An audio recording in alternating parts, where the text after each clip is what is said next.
Sebelum melanjutkan, jangan lupa subscribe dulu. Terima kasih. Bab 221, Perjalanan menuju Kekaisaran Buddha yang terberkati. Rasa sakit samar menjalar ke hati Huang Xiaolong saat dia memikirkan Lilu. Tangannya mengepal erat saat tekad tajam terpancar di matanya. Energi intens meledak dari Huang Xiaolong. Keluarga Yao menghalanginya, dia menghancurkan keluarga Yao. Jika Dewa Templar menghalangi jalannya, dia akan menghancurkan mereka juga. Akan tiba saatnya dia akan memastikan Dewa Templar berakhir dengan cara yang sama seperti keluarga Yao. Hari itu pasti akan tiba. Huang Xiaolong bertekad. Jika semuanya berjalan sesuai rencana sebelumnya, ia akan memasuki jajaran Dewa Templar selama pemilihan murid dalam waktu sekitar 7 tahun dan kemudian perlahan-lahan mendapatkan kendali dari dalam. Jika berjalan dengan baik, ia tidak hanya bisa bersama Lilu, ia akan memiliki kesempatan untuk masuk dan berkultivasi di dunia ilahi. Namun dia sekarang bersumpah untuk menghancurkan Dewa Templar suatu hari nanti. Yao Fei, bahkan jika kau memiliki Dewa Templar di belakangmu, sebaiknya kau melarikan diri ke ujung dunia. Aku akan membunuhmu dengan tanganku sendiri. Aura pembunuh Huang Xiaolong memuncak saat pikiran itu bergema di benaknya. Prioritasnya sekarang adalah meningkatkan kekuatannya, secepat yang ia bisa. Jika tidak, sebelum ia bisa menghancurkan Dewa Templar, Yao Fei saja sudah cukup untuk menghancurkannya hingga tak bersisa. Dia harus menerobos ke alam suci. Langkah pertama, masuk ke alam Sein, lalu bunuh Yao Fei. Terlepas dari perjuangan berat di jalan menuju alam suci, lalu alam dewa, dia bertekad untuk menyusuri jalan itu. Alam suci. Huang Xiaolong mengulanginya. Huang Xiaolong tersentak oleh satu fakta pahit saat menyaksikan pertempuran di Institut Duanren dengan mata kepalanya sendiri antara Zhao Su, Limolin, Kaisar Duanren, serta para ahli Sein Realm lainnya, semuanya sia-sia di hadapan seorang pejuang Sein Realm. Sein Realm adalah kekuatan yang sangat penting. Di mata orang-orang itu, kau hanyalah seekor semut di tanah bahkan jika kau adalah ahli Xiantian Orde ke-10 akhir. Sekarang ibu dan ayah sudah aman, aku harus melakukan perjalanan ke Kekaisaran Buddha yang terberkati dalam beberapa hari ke depan. Perjalanan ke Kekaisaran Buddha yang terberkati ini tidak dapat dihindari dan, seperti mutiara jiwa mutlak, dia benar-benar harus menemukan dan mengendalikan Gunung Sumi yang saleh. Menyatukan pikiran dan emosinya, Huang Xiaolong mengaktifkan cincin pengikat dewa dan memasuki medan perang kuno untuk berlatih.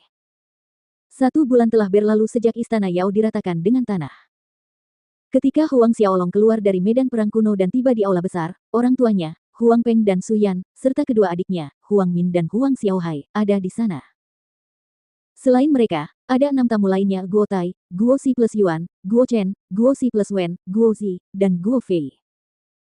Suara obrolan dan tawa yang ramah terdengar di aula besar, yang terhenti dengan canggung saat orang-orang di dalam melihat Huang Xiaolong masuk. Hampir semua orang berdiri, dan ke-6 anggota keluarga Guo merasa khawatir, termasuk leluhur keluarga Guo, Guo Chen. Tuan Muda Huang. Leluhur keluarga Guo, Guo Chen melangkah maju dan memberi salam hormat kepada Huang Xiaolong. Huang Xiaolong melirik Guo Chen dan mengangguk acuh tak acuh. Namun, Guo Chen merasa tersanjung karena Huang Xiaolong bersedia mengangguk padanya. Huang Xiaolong mendekati Huang Peng dan Su Yan, menyapa, ayah, ibu. Keduanya memperlihatkan senyum cemerlang di wajah mereka. Xiaolong, kamu di sini. Huang Xiaolong mengangguk dan membujuk mereka untuk duduk sambil berjalan menuju kursi utama di aula. Baru setelah dia duduk, Guo Chen dan pihak keluarga Guo, Huang Min, dan Huang Xiaohai kembali ke tempat mereka. Xiaolong, keluarga Guo datang hari ini untuk membahas pernikahan Guo Tai dan Huang Min. Setelah duduk, Su Yan menyinggung topik itu dengan senyum di wajahnya. Senior Guo Chen mengatakan semua yang berhubungan dengan pernikahan, mulai dari waktu, hingga persiapan lainnya akan mengikuti keinginan kita. Bagaimana menurutmu? Guo Chen segera menegaskan kesediaannya, ya. Tujuan kunjungan kita hari ini adalah untuk membahas persiapan pernikahan Guo Tai dan Huang Min. Apa pendapat Tuan Muda Huang? Guo Tai berdiri dari tempat duduknya dengan saraf yang sangat tegang. Huang Xiaolong mengamati adik perempuannya, Huang Min, dan menyadari bahwa dia juga menatapnya dengan gugup, harapan dan antisipasi tampak di wajah mungilnya saat dia menunggunya berbicara. Dia telah mendengar tentang konflik antara keluarga Guo dan kakak laki-lakinya. Dia juga tahu tentang ayah Guo Tai, Guo Si plus Yuan, yang mengumumkan pembubaran pertunangannya dengan Guo Tai karena paksaan dari Guo Si plus Wen. Huang Min takut kata yang keluar dari mulut Huang Xiaolong adalah tidak. Jika kakak laki-lakinya Huang Xiaolong tidak setuju, hubungannya dengan Guo Tai pasti akan berakhir. Di aula yang sunyi, Guo Tai tiba-tiba berlutut dan bersujud di hadapan Huang Xiaolong. Kakak Huang, aku mohon padamu, aku tulus terhadap Huang Min. Jika kau mengizinkan kami menikah, aku bersumpah akan memperlakukannya dengan baik dan melindunginya dengan sepenuh hatiku. Aku akan menggunakan hidupku untuk mencintai dan melindunginya dan pasti tidak akan membiarkan Huang Min disakiti atau tidak bahagia. Guo Si plus Yuan juga berlutut, Tuan Muda Huang, pelakunya adalah aku. Kau boleh menghukumku, tetapi masalah ini tidak ada hubungannya dengan Tayer. Kemudian Guo Si plus Wen pun melakukan hal yang sama. Melihat tindakan ayah mereka, Guo Zi dan Guo Fei pun berlutut dengan panik. Kakak Guo Tai, dia, Huang Min tidak dapat menahan diri untuk tidak berbicara sambil menatap Huang Xiaolong dengan memohon. Huang Xiaolong menghela napas dalam hatinya, mengangguk pelan saat menjawab Huang Min. Masalah ini, kamu putuskan bersama ayah dan ibu. Mendengar ini, wajah Huang Min dan Guo Tai berseri-seri.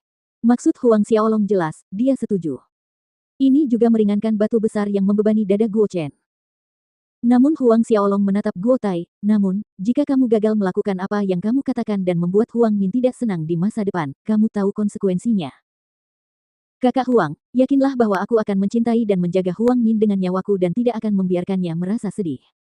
Guo Tai bersumpah. Huang Xiaolong mengangguk lalu tetap berada di aula utama sebentar sebelum kembali ke halamannya.